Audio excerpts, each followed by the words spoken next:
I'm here to talk about IoT, Internet of Things, and as a use case of that, HomeAssistant, which is an open source software that you can use to make your home smarter or just connected to internet.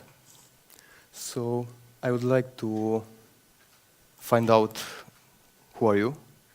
So those are my assumptions. You are engineers, managers, teachers, tech enthusiasts, or artists.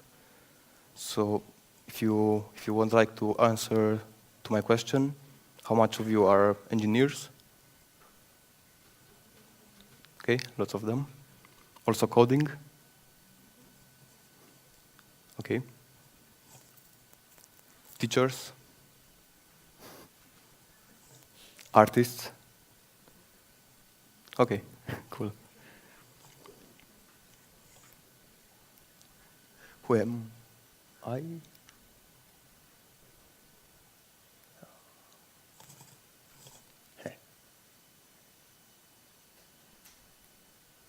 Internet is failing on me. Yeah, okay. I'm a software engineer. I'm a software and hardware hacker, I would say. That means not that I'm crashing websites, but I like to take things apart and see how they work, and also modify stuff to work to my own use. Lego enthusiast since a couple of years, playing with Lego techniques, combining it with electronics and programming. And I'm going to speak for the next roughly 90 minutes. Back, okay. So I researched what is a workshop to know what to prepare for. I understood that it's a discussion or a share of knowledge between a group of people. Today I'm going to be a speaker at this workshop, but I will try to do what a workshop implies. That means to share my knowledge I gathered during play with technology, and see what's your knowledge, your interest in the stuff I will talk about.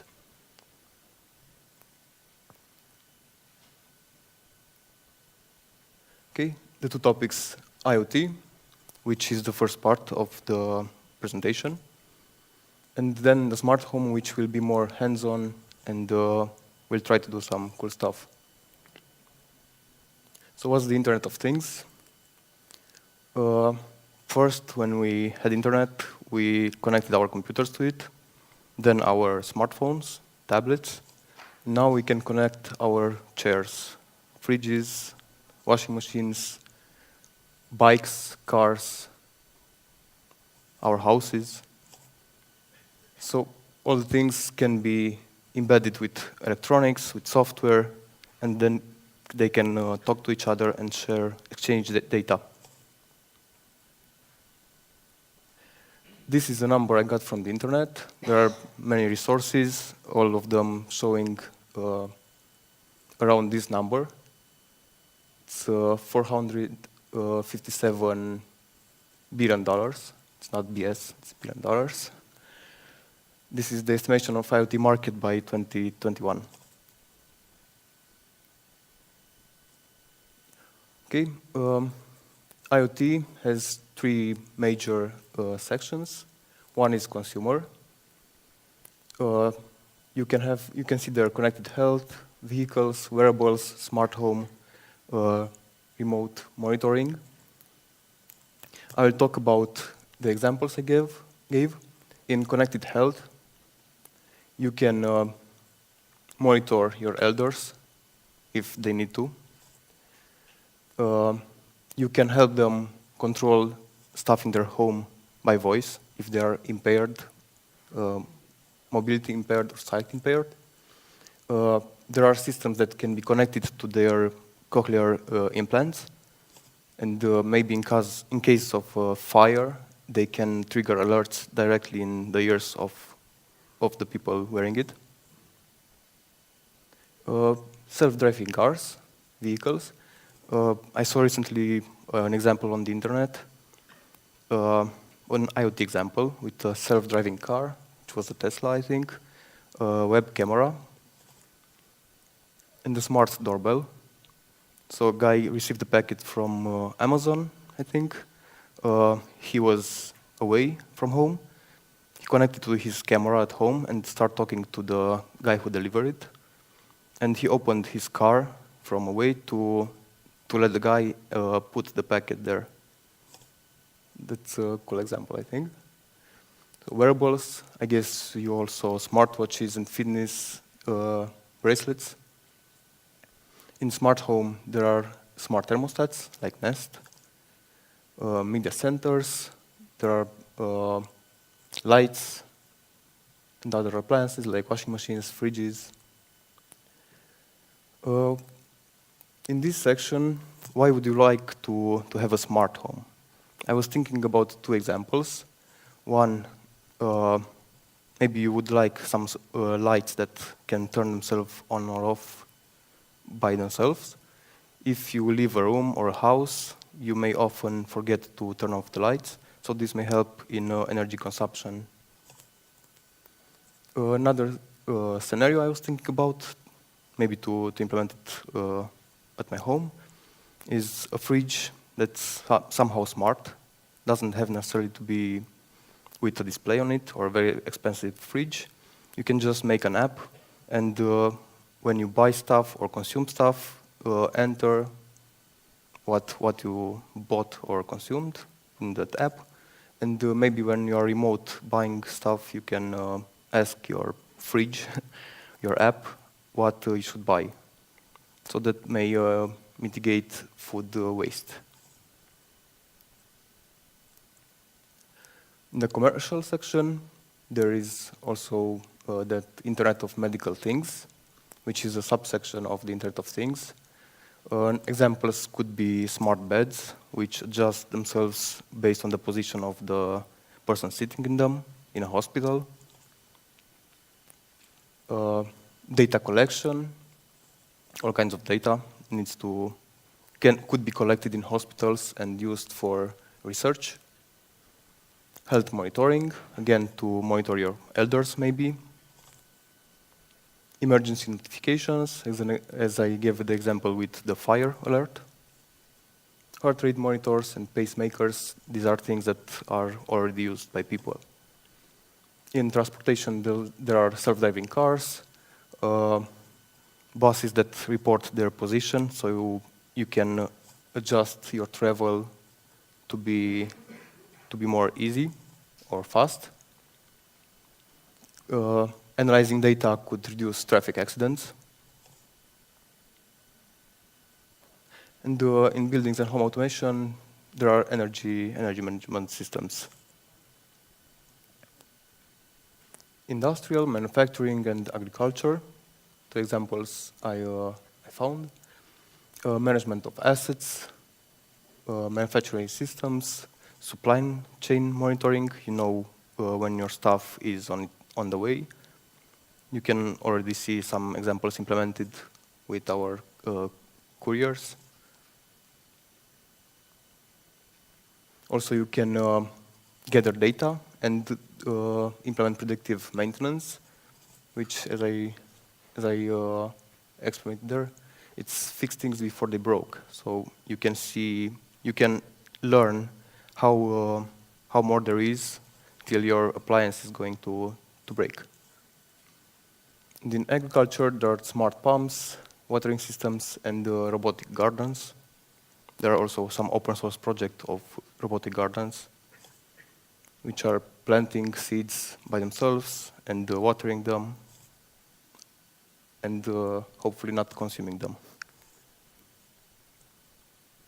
As infrastructure example, smart city apps you can have in your city maybe to help you find the buses you need or faster routes. Smart street lights, which may turn themselves off when there is no motion around to save energy. A couple of questions to ask yourself if you can benefit from IoT, because sometimes it can be just something fun but not useful. So I thought about a couple of questions that may make it useful. So if you'd like to answer to me again to these questions, the first one, do you forget your lights on when you leave the building? Okay. Forget to water your plants. Okay, you are good caregivers for your plants. Do you need to check on your elders, your kids, your pets when you are away? Maybe you have a cat feeder when you leave your cat alone for a couple of days. That would be awesome. And there is also, if you look for it on the internet, you can find lots of projects. I will talk about the IoT ecosystem. I gave some examples of what reside in the IoT sphere. Appliances, software services, voice assistants, open source software, single board computers, microcontrollers, and sensors. Example of appliances, those are some connected plugs, dimmers, RGB lights with a hub to control them, and that's a Chromecast to connect to your TV and play whatever you want from your Android phone. Software services, there is if this then that. Maybe some of you heard about it. So it's an internet service you can connect to by using their app, and not only. You can also use some custom software you can write to connect and trigger all kinds of automation rules. There's Adafruit. Adafruit Industries is making hardware, but it's also involved in software. They have an IoT broker and the dashboard for your devices connected to it. There's in the far left, my device is Cayenne, I think. It's also a dashboard you can connect to and display your data from your devices in real time. And below, the two IoT hubs from the big vendors, IoT Hub from Microsoft and AWS IoT Core from AWS. As you can see, in the examples with the hubs, IoT is not just one piece of device. It's a multitude of many connected software running on embedded electronics or in the cloud. And besides taking data from your devices, you can also analyze it. So in that case, there are also services that provide you machine learning and all kinds of cool stuff to analyze and visualize your data. Voice assistants, I assume all of you heard about Amazon Alexa, Google Home, the new Google Home display, which I think it's a smartphone in another box. Some open source software, sorry for that blue color. It's Open APS, something I found recently, Open Artificial Pancreas. Apparently, there are people out there using a Raspberry Pi to pump insulin into their system using some closed-loop controller. There's Arduino, Adafruit, HomeAssistant, OpenHub, Raspberry Pi. How many of you heard about Raspberry Pi? Okay, cool. About HomeAssistant? Do you use it?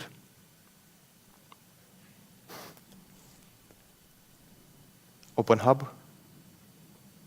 Nice.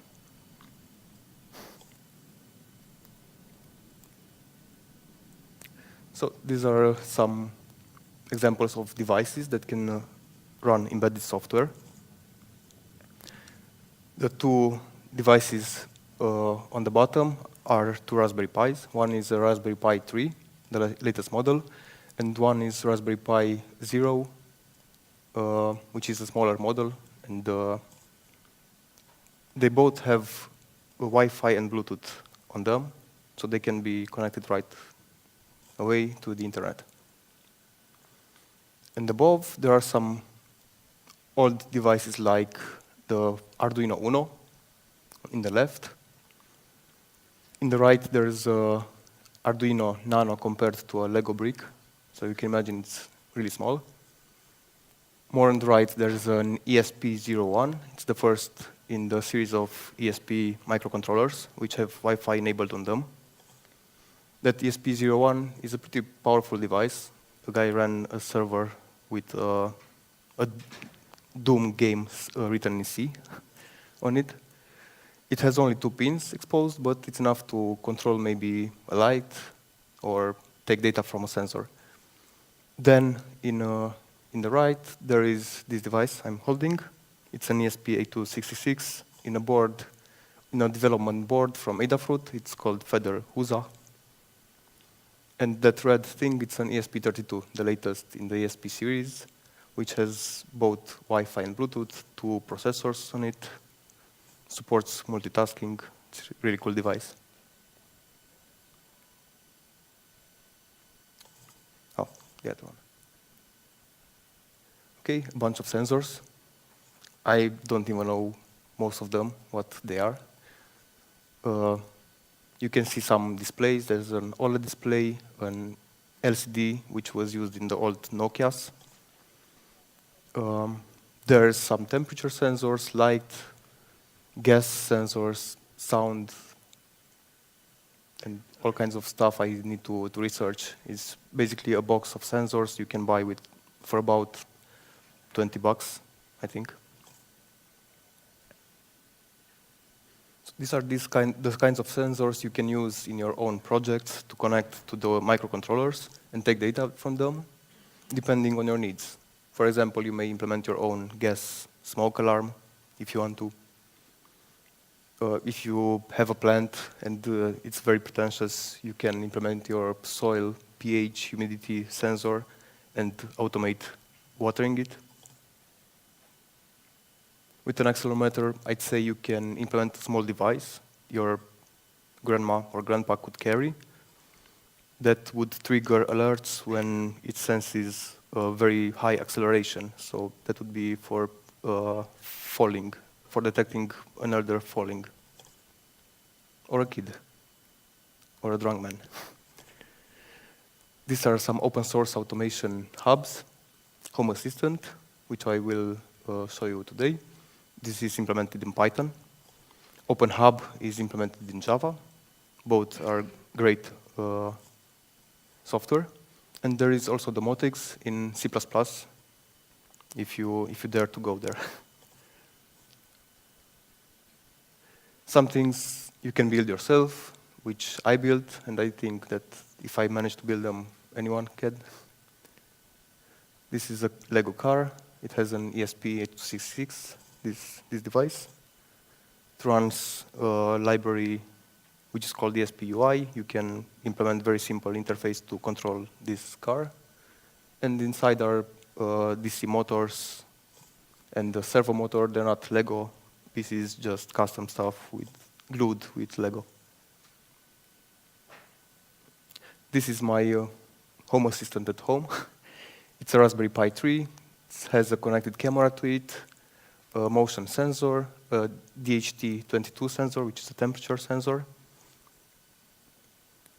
And it's saving data I'm gathering from my home sensors on a USB stick.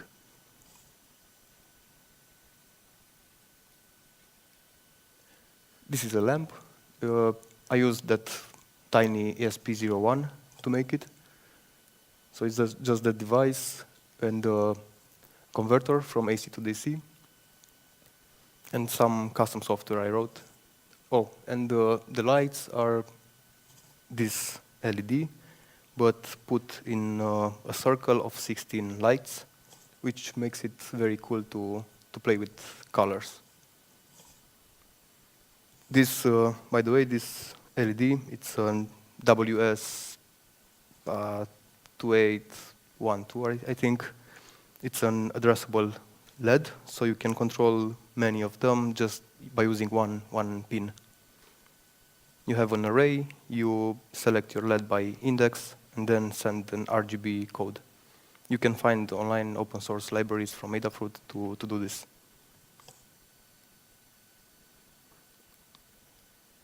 This is another device I have here. It's a Raspberry Pi Zero W. It has an OLED display to it, and I will try to use it to show some Home Assistant stuff. This is not very powerful. I would say you should use Raspberry Pi 3, but it's powerful enough to play with it.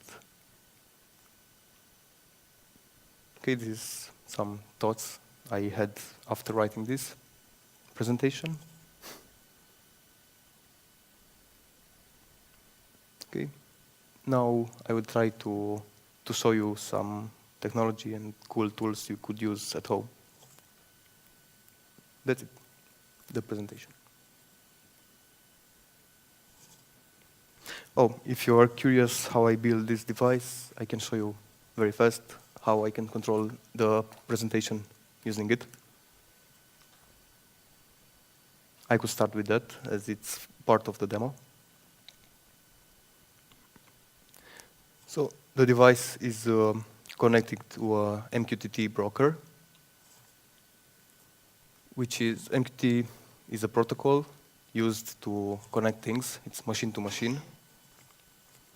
And basically it works by having a central broker and lots of devices that can connect to it to either push messages or listen for messages to different topics. So I'm running a script, a Python script. I will show you the code, which is connected to the broker my device is sending to, and listening for messages from the two buttons I have here, and then just applying another module command to push right or left on my keyboard.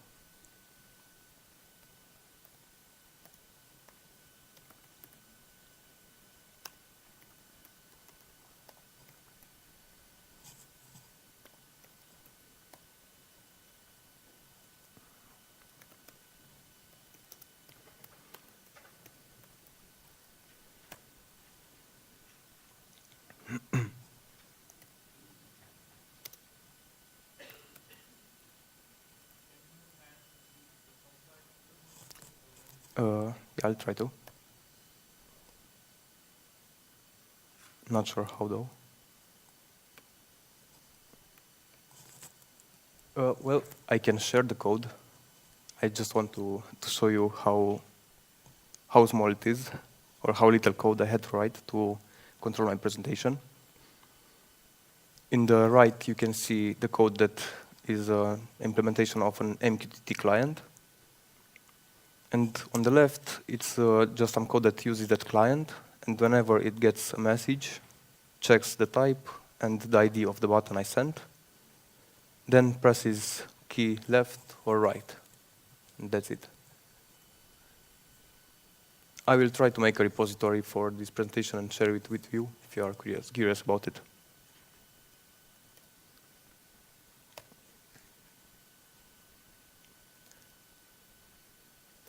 By the way, if you have your laptops, I was thinking to let you control my lights later. If you want to install Node.js and Node-RED,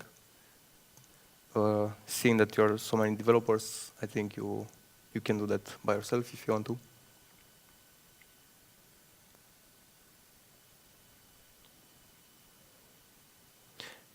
Yeah, in my presentation, I forgot to mention Node-RED, which is a very cool open source software.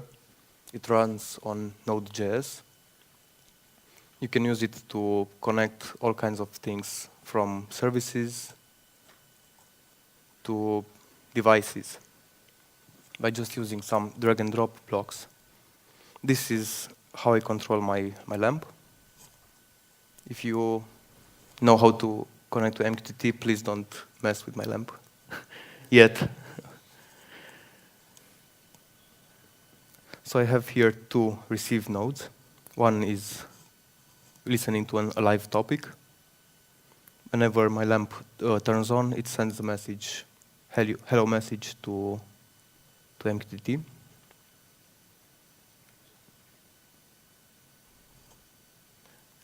Below is a DHT message, which is a message that contains data from the DHT22 sensor. It's temperature and humidity. It's not a very precise sensor. I saw that it reports temperature maybe with +2 degrees, more than it should. But you can find a bit more expensive alternatives if you want a more precise sensor.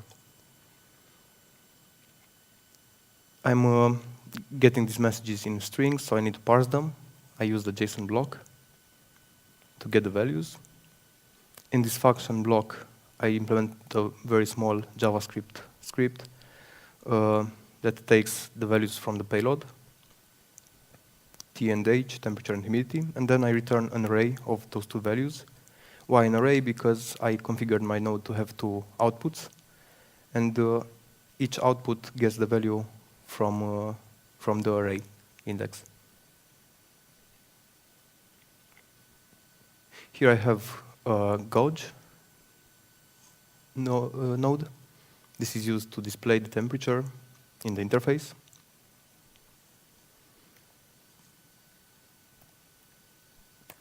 How many of you are using Node-RED?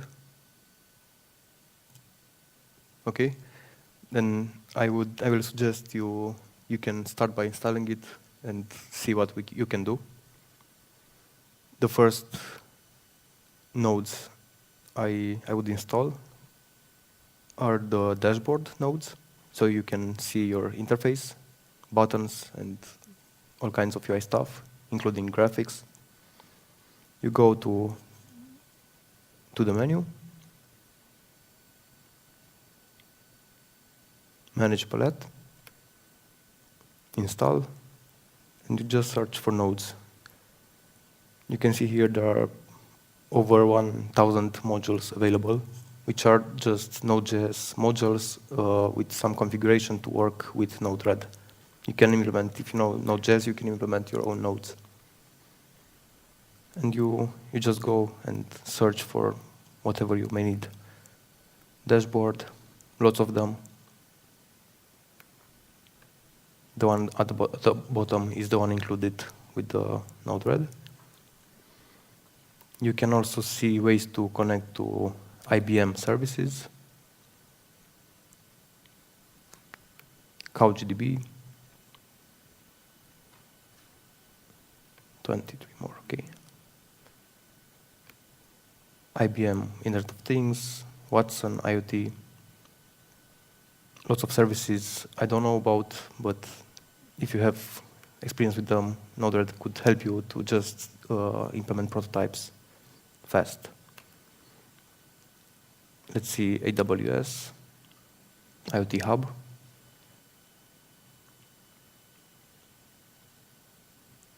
I'm not sure what SES is, maybe some notifications. Cloud Search, DynamoDB, IoT Hub again. Yeah, you should take care when you install something. Just go on the link near the module and check that it's a good one, so you don't install stuff that spies on you.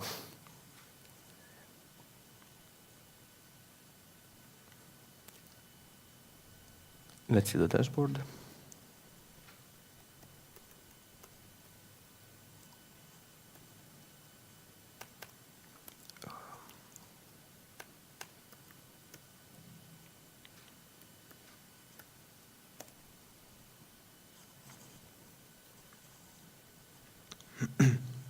Okay, so this is the dashboard running on my Raspberry Pi.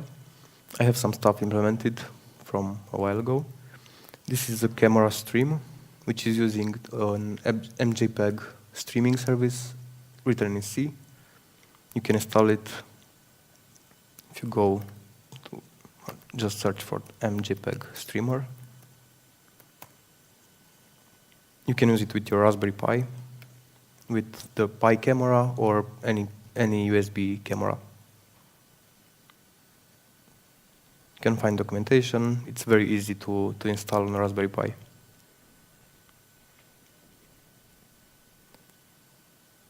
I need to change the camera IP to see if it displays.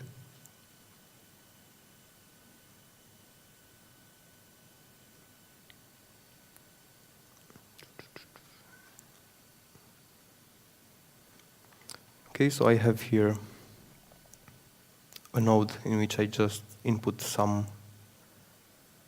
HTML. This is part of the dashboard collection of nodes. I think it's template node. And in the image source attribute, I put the payload I send when the flows start. So just when I start Node-RED. I need to change the IP and see if I can take images from the camera. I could say localhost, but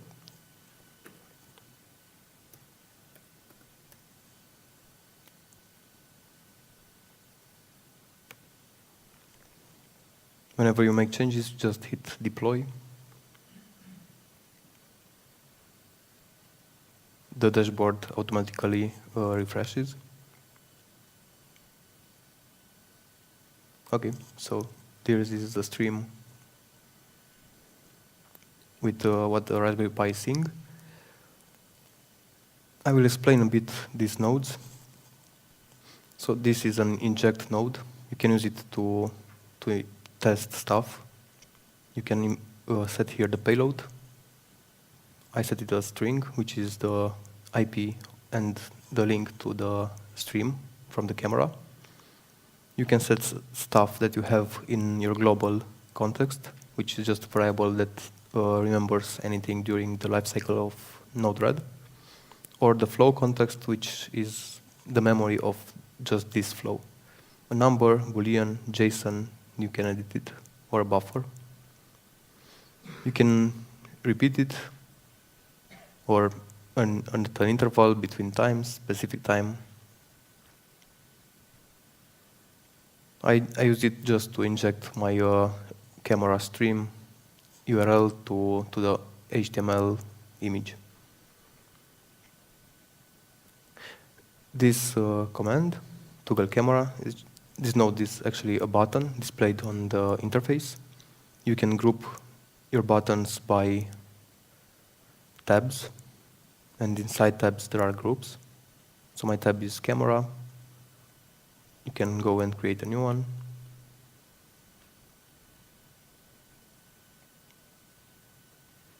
Set a group or a new one. Its size.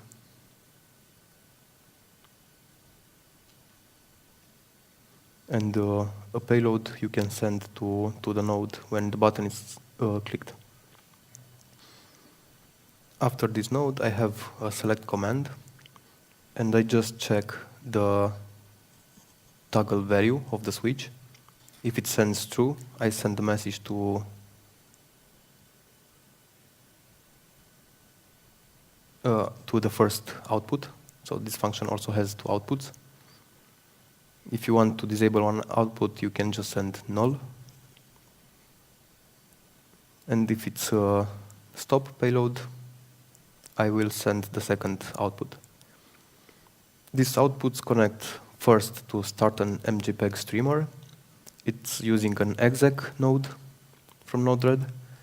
I just call the command, which you have available after you install MJPEG streamer, and then some parameters like the rotation, because that's how I position my camera. You can also set how many frames per second you want, resolution, and all kinds of other attributes you can find in the documentation.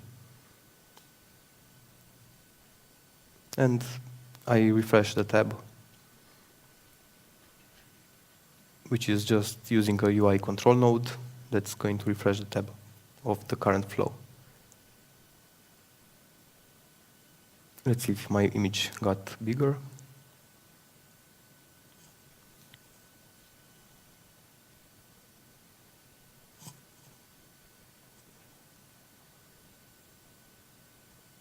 Yeah, I think I resized the button, not the camera. Okay, anyways. So why I started with Node-RED? Because the lamp has some code on it that's already connected to my Node-RED. And this from this interface, from Node-RED, I can write other code that will connect to my HomeAssistant. So let's see how we can start HomeAssistant. Okay, first of all, if you want to see how to install it, just Google HomeAssistant, and you get lots of good documentation on that. You can either install it on your Python environment, if you have Python 3, and I think it's coming by default on Raspberry Pi, or you can burn an SD card with a pre-made image that already has HomeAssistant installed on it. I prefer to install on Python because I'm using Raspbian OS, the light version, so no UI, and it's very easy to install it, just like any other Python module. You have also the choice to isolate it in a virtual environment and create a separate user for it. But you should play a bit with Linux in order to get comfortable with doing that. Okay, I'll activate my virtual environment, my Python virtual environment.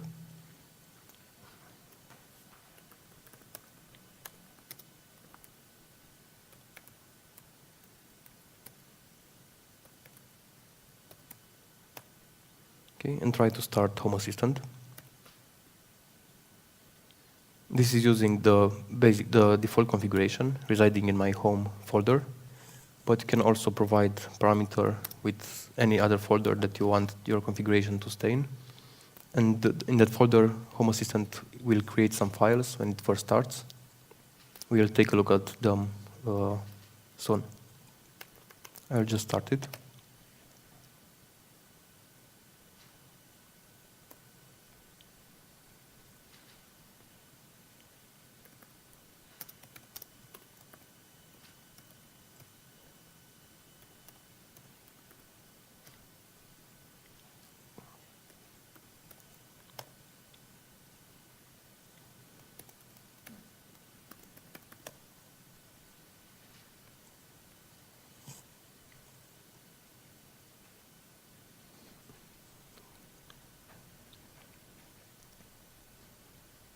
Okay, as you can see, HomeAssistant started. It's loading all kinds of modules. If you have some IoT already at your home, it may also discover them. For example, when I first started HomeAssistant, I was thrilled to see my Chromecast appearing on it.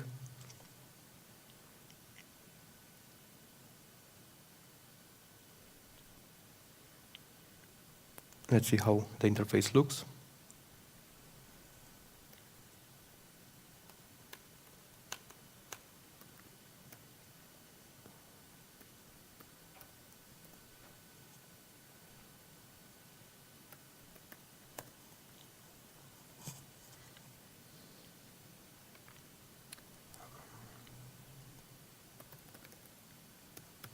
Hopefully I didn't forget my password. Okay.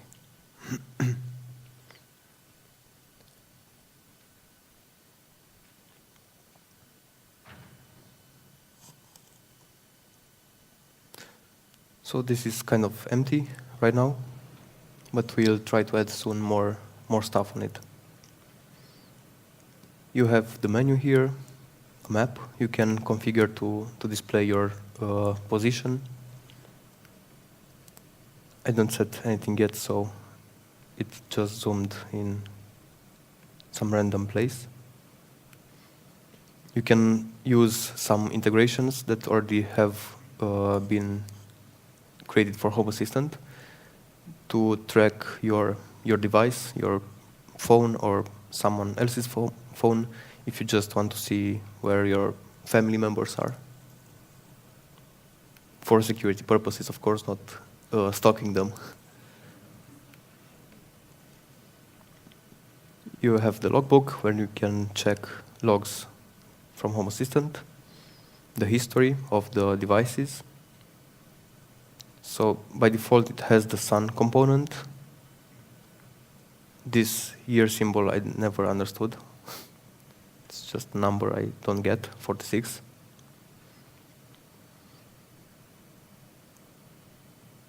And some notification data. Okay. If you check here, you can go to services. Nothing here for now. When we add more components, we can see here lots of services will appear in a table. But better we should check those later. Let's see how we can configure our Home Assistant to connect to the lamp here.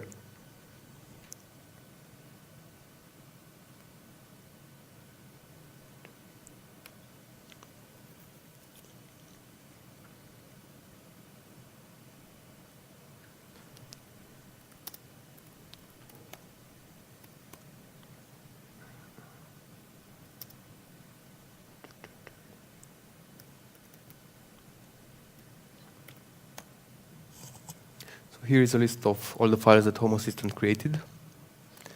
The first you will want to check is the configuration.yaml file. This is where you put your entities and your devices. The groups file in which you can group your entities together so they appear more organized on your dashboard. Some automations you can create. The secrets file is where we should store your secret data, like that could be an API key.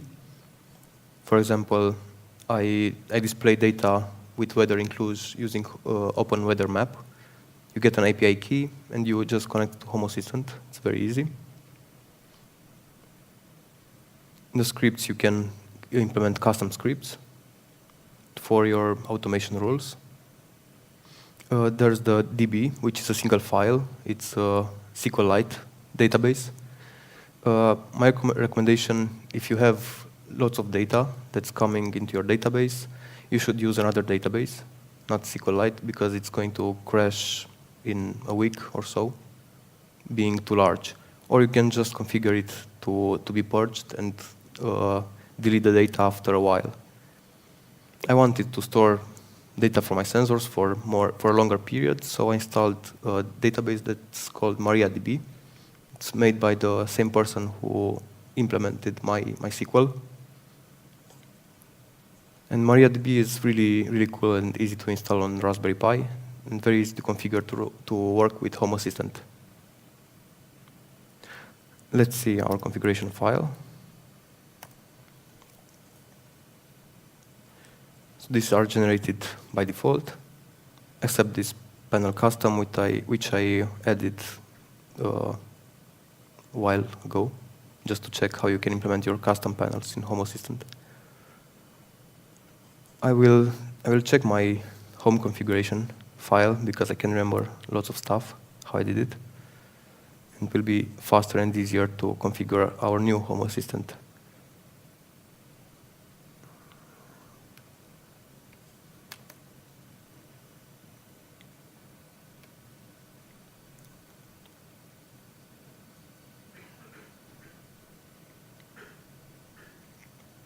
Well, I'm pretty new to Home Assistant, by the way. I didn't even implement my own automation yet. It's a template language you can use, but I somehow didn't find time to do it. So, for example, we can take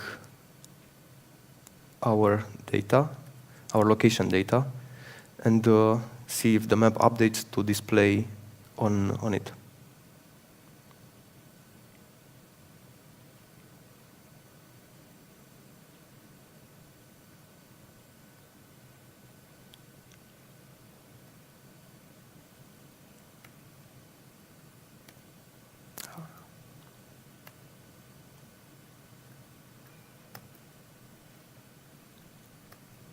No.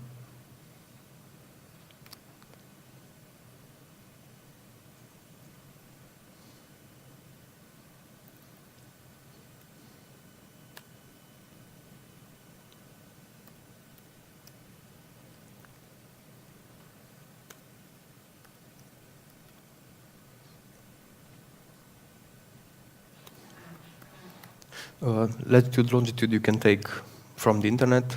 Just search your location on Google Maps and add it here. Also the elevation. This is maybe used to to make HomeAssistant display when the sun is down, and also trigger some automations when the sun is down. For example, turn on some lights at home.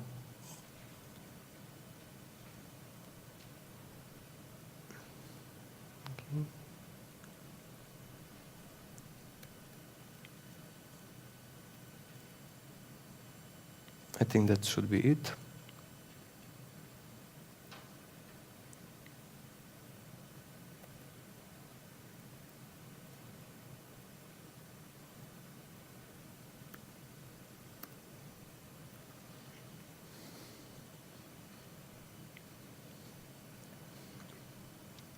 Let's try to add data from our DHT sensor.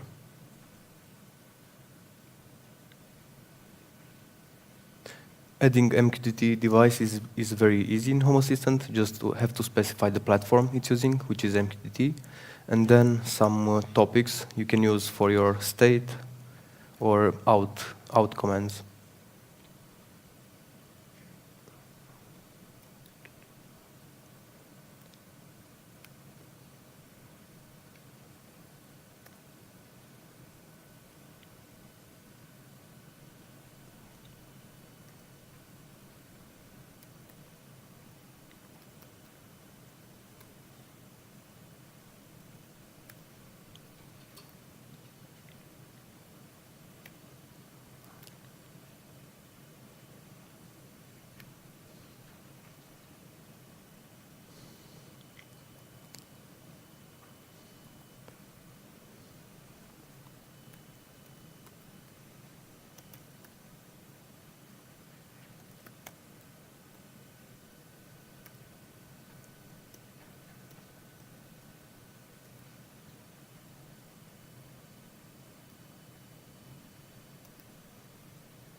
It needs a bit of time to get used to editing this stuff.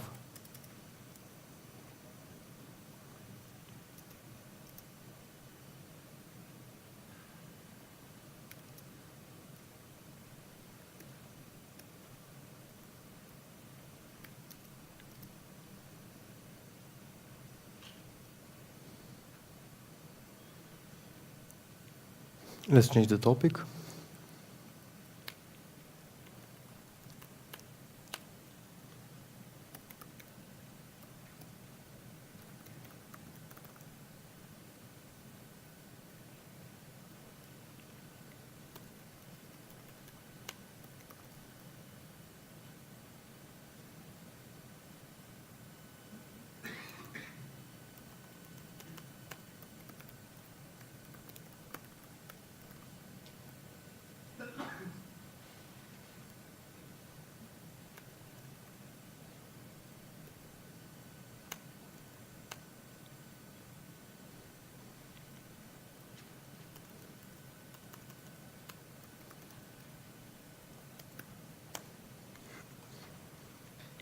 Okay, that should be it. Let's see if we have data in our dashboard. You need to, with this implementation of the interface, you need to restart the HomeAssistant in order to see the changes.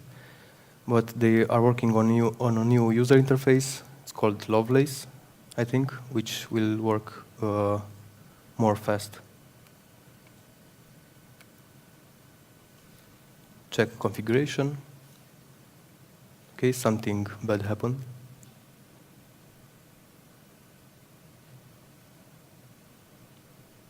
Line 1.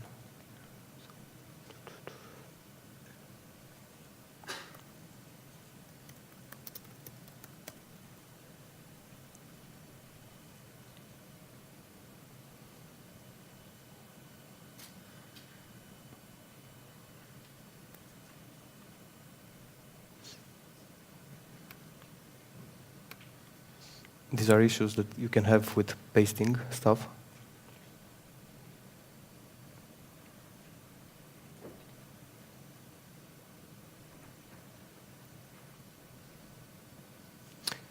Okay.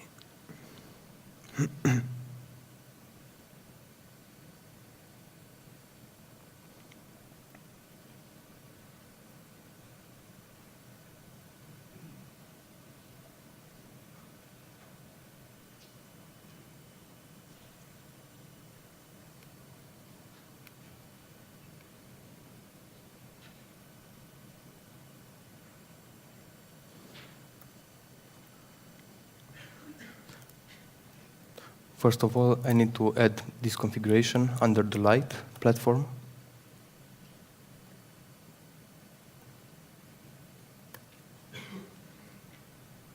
Sorry, sensor platform.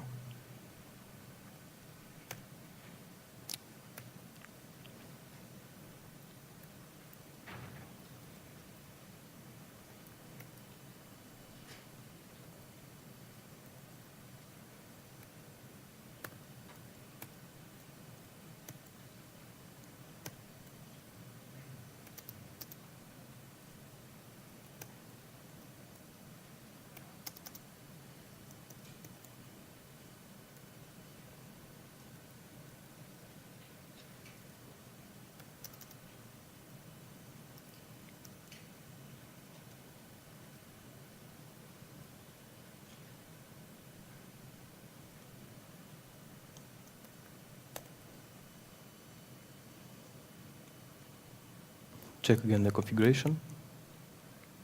Okay, it's valid. Now you can restart HomeAssistant. Practice this, check your configuration before restarting, otherwise it will fail to restart.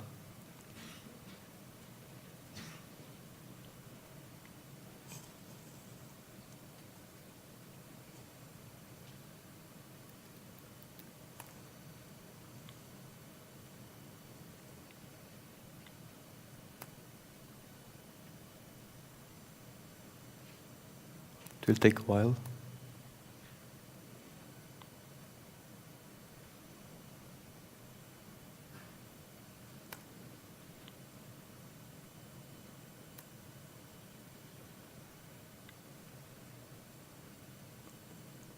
On a Raspberry Pi 3, it will work faster.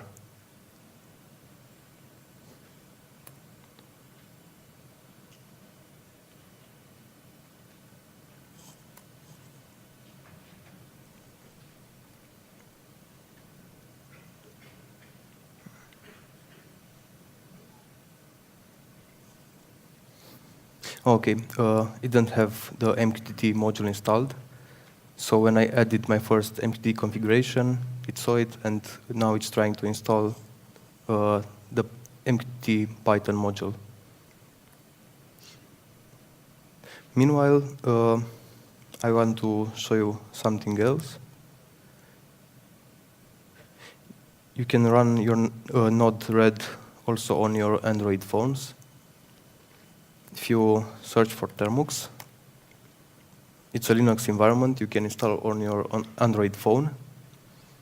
And on it you have Python, and you can install Node.js, and on top of it Node-RED, which is really cool, because it also allows you to connect to data from your device, like the sensors, and use it to send messages and stuff like that.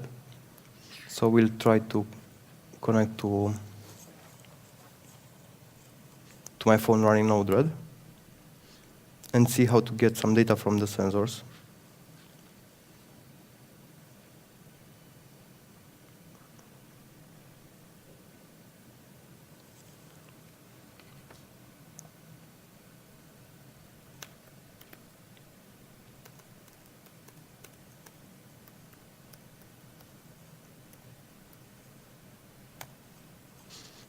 So this is a phone an old Android phone I'm using. This is again the flow that I use to control the lamp. And let's try to connect to make another flow and see how you can get data from your phone's sensors. So you have to install Termux again, and another package or app, which is Termux API.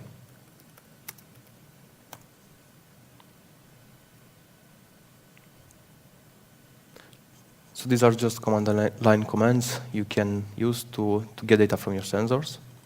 And we'll use Node-RED and the exec node to call those commands and see what we can do with our phone, more than just using the apps that we already defined. For example, let's see the device location.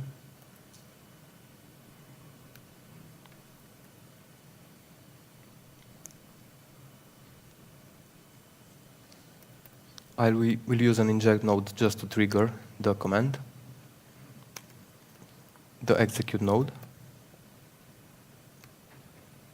which will call the command in the terminal, and the debug node to see the output of the command. This has 3 outputs, which is the standard out, standard error, and the code returned. I will connect all of them to my debug node to see what message we get. Also, in the debug node, you can select to see only your message payload, which is used in Node-RED to just put data on a message object, or a complete message object. You can edit your flows and add all kinds of data dynamically on the message object, as it's JavaScript. Debug messages. Okay.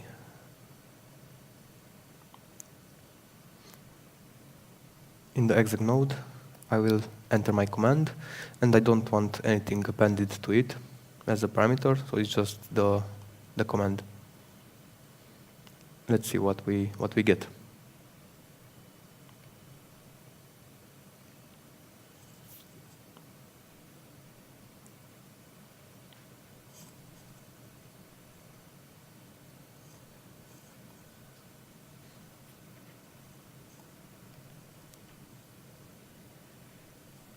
Okay, we got some data. Okay, first is an error message that I don't have permissions to access the location. So this is cool because Node-RED is running in a sandboxed environment. So it's not something that could hack you unless you know it. And I also got a notification on my phone to allow it to see my location.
Okay, we got the latitude and longitude.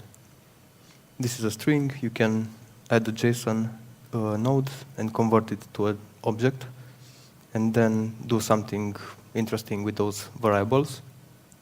Maybe pass them further to some internet service, to an IoT hub, maybe if you want to track yourself, your own phone, and not use an app for that. You can see all kinds of information here. Latitude, longitude, altitude. Let's see maybe another command. You can also take pictures, see the contact list. Let's see the battery status.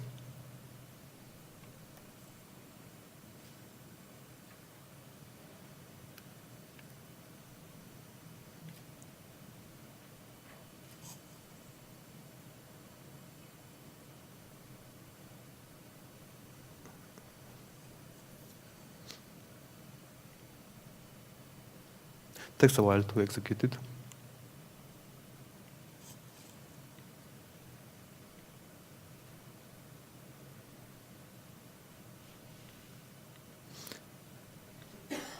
Let's see our Home Assistant.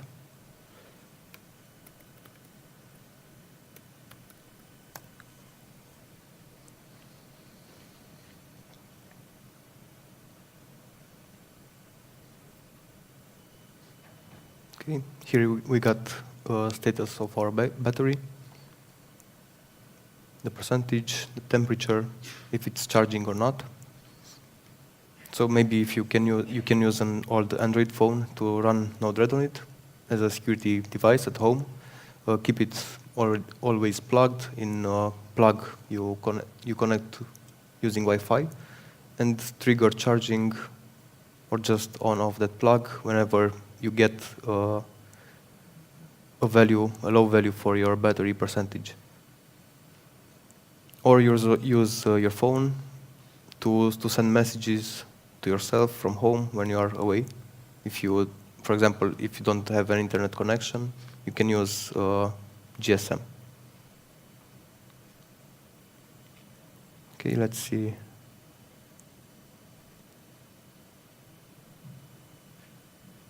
We have some invalid configuration.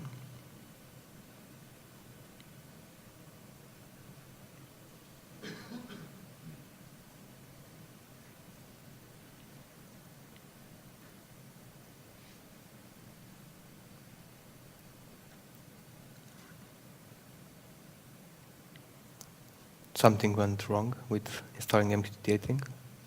Let's see.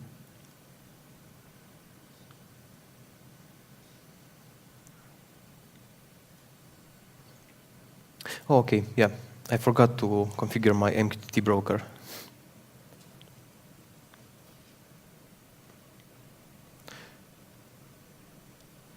I will try to use the MQTT broker I installed on the Raspberry Pi, which is Mosquito. It's an open source broker, and you can use it to send messages in your home, between devices in your home, without sending them to an external broker. You don't always need to be connected, to have devices connected to internet. They can just talk to each other and do some interesting stuff.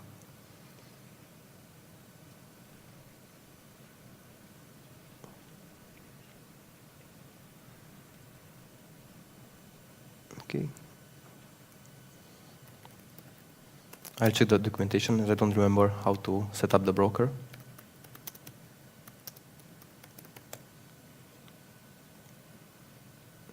You can just Google for some issue you have, and HomeAssistant has lots of good documentation. Okay, so this is only I need to configure.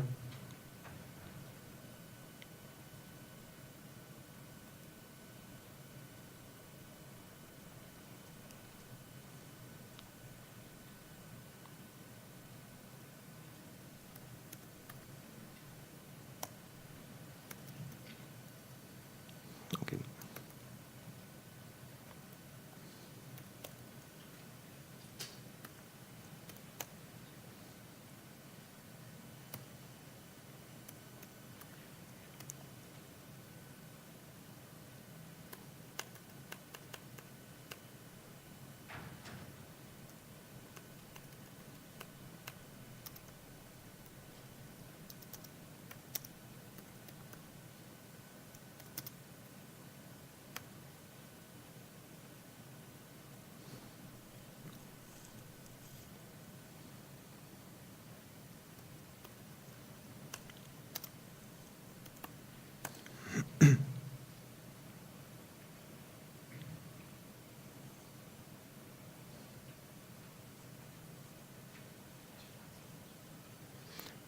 Restart again, HomeAssistant.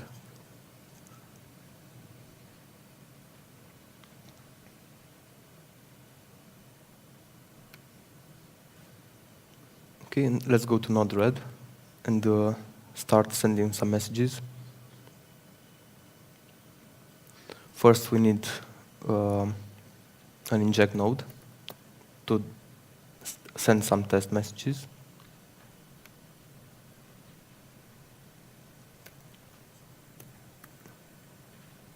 Then an MQTT output node. And we'll try to use a new broker, which is running on the Raspberry Pi. I put here the IP. You can also use localhost. The default port, no security. which is something you should usually do. You should set up some security, at least some security on your devices. That's the basic user and password.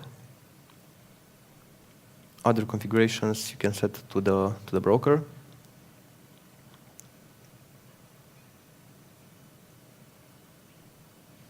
The topic, I think, was called Diax, temperature.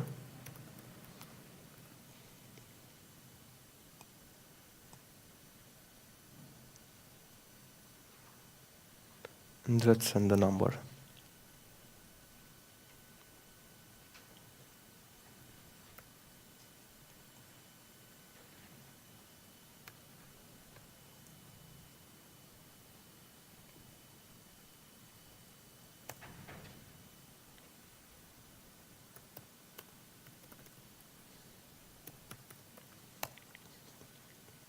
A lot of things you do with Raspberry Pi are trial and error until you learn something. Okay.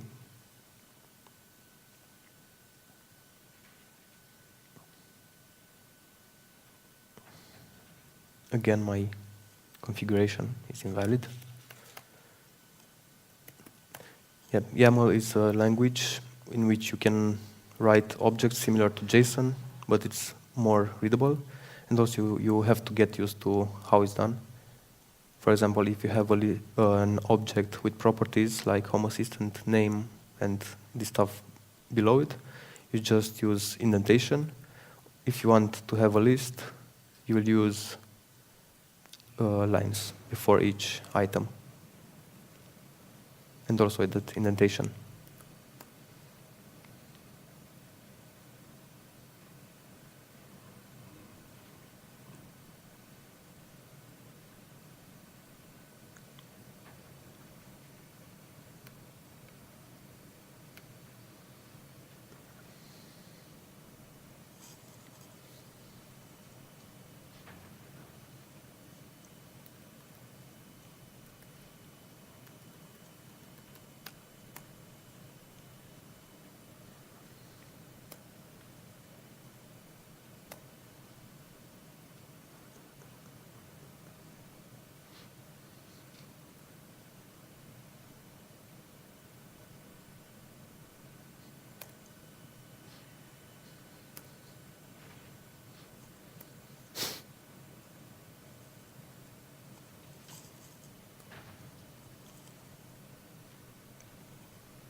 Okay, so here we have the two sensors I set up. Let's send a message from Node-RED and see that it's updating the value.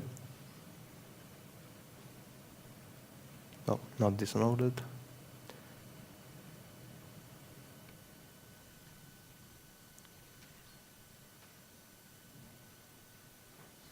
Okay, so I got the value for both sensors. Maybe it's because I set the same topic to my configuration. Let's see. Yeah, I configured the same topic for both temperature and humidity.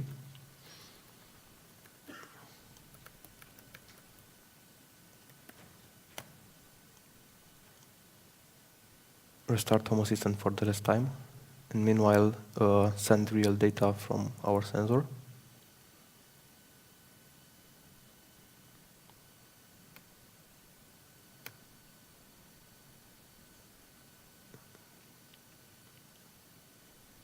Node-RED. Let's see the messages from the lamp.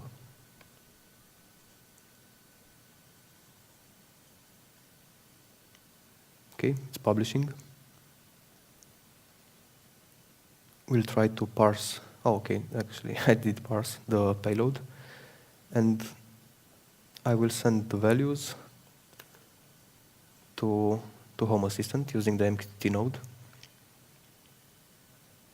So I will take the output from temperature, new node for humidity. You can also send one one single message and use some template parsing in HomeAssistant.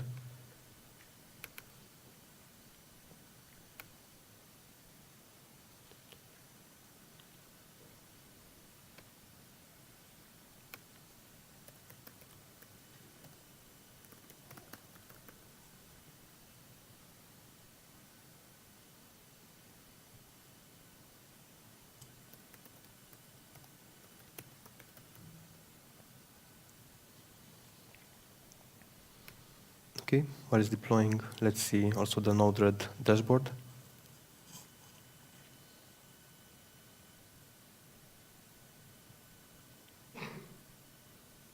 So this is the lamp, the temperature, and the humidity values.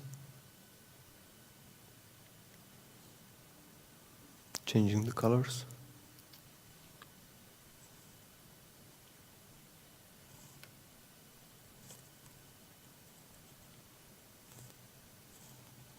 Light or darker.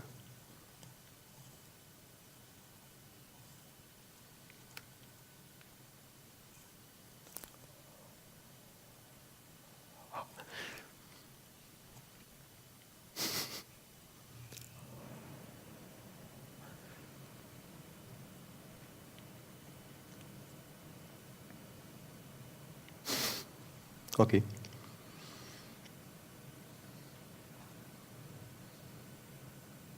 Let's refresh HomeAssistant.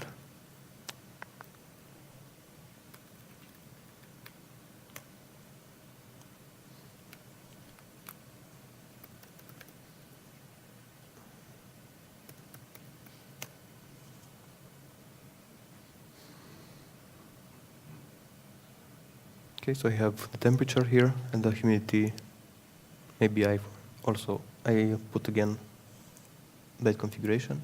No? I think you forgot to change the IP on the Node-RED when you publish the topic. Okay.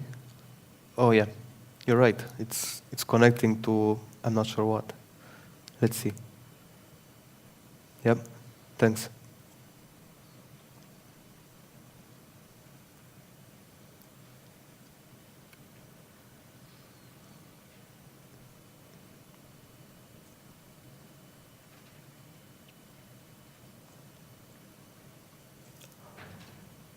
Yep. And now you have both values from the sensor.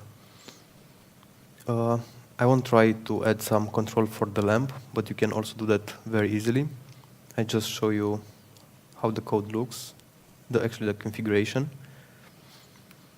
The same way you get messages from Node-RED, you can use under the light component from HomeAssistant, you can use the platform MQTT JSON, add the command topic, name, if it's RGB or HSV,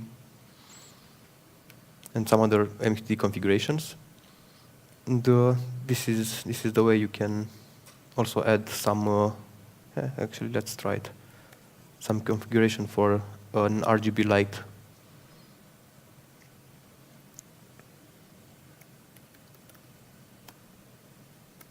Okay, no light yet. Add a new component.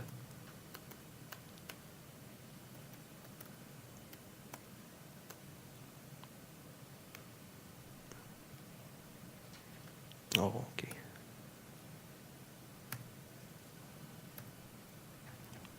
Pasting is giving headaches.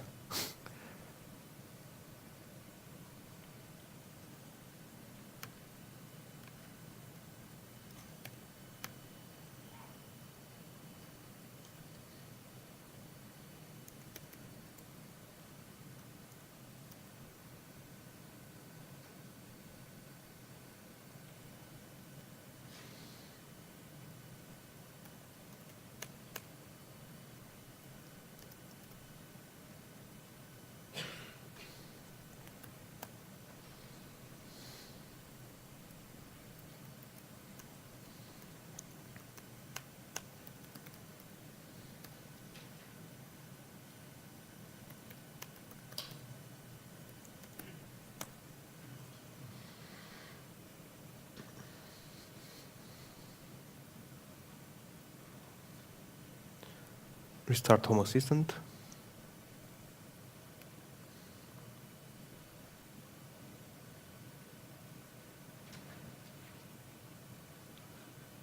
And let's go back to Node-RED and link the HomeAssistant command to our lamp here. I will add a new MQTT input node, subscribe to the topic that HomeAssistant is sending to. Yep, changing the IP of my broker.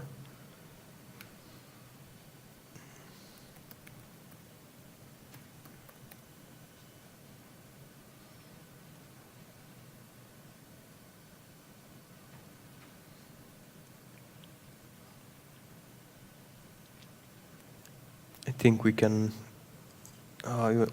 let's see. First, see what we get from HomeAssistant.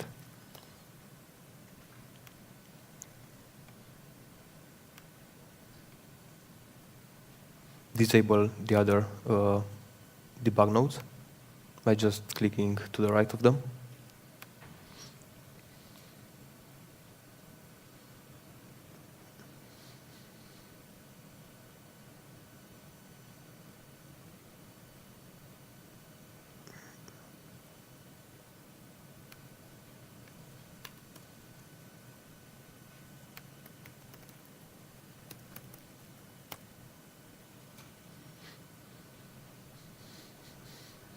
Yep, the like component appeared here.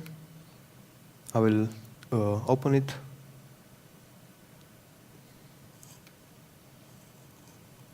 Okay, let's see the messages in Node-RED.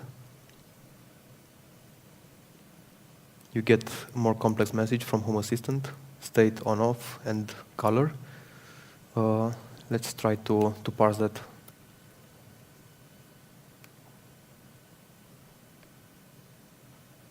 Adding a JSON node, which will transform the string in a JSON object.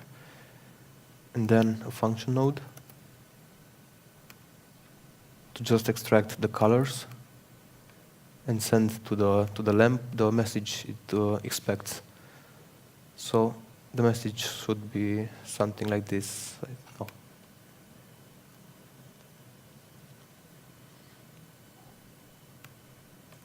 Command is RGB and the payload, which are the colors.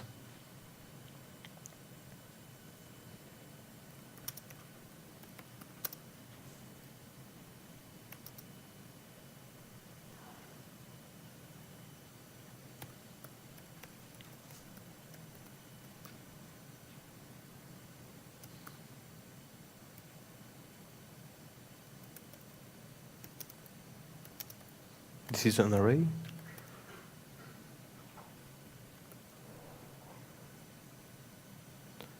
Okay.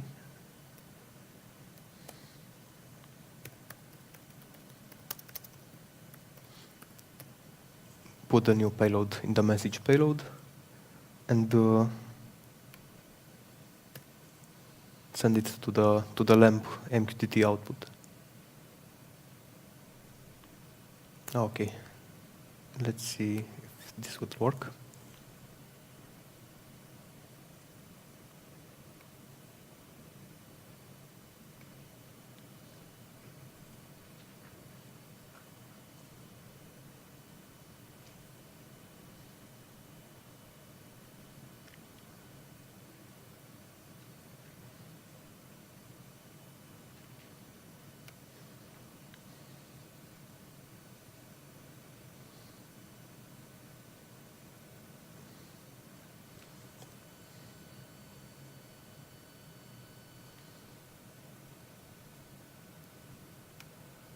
Yeah, something is not right, I think.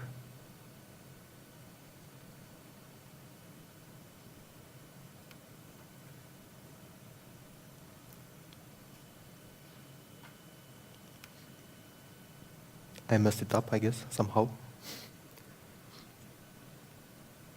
But yeah, anyways. I should stop here with the demonstration. You can see I did a lot of mess in my Node-RED flow. But if you pay attention, you can keep these things very organized. Thanks for listening and for being here. hopefully find this stuff interesting and have fun playing. Thank you very much. How can people reach best out to you if they're interested to learn more about that? What's a good way, if people want to know more after this and try the stuff at home, what's a good way to get in contact with you? Okay, I started to write a blog, and I use it to hold my own data and ideas and code. So you can check that.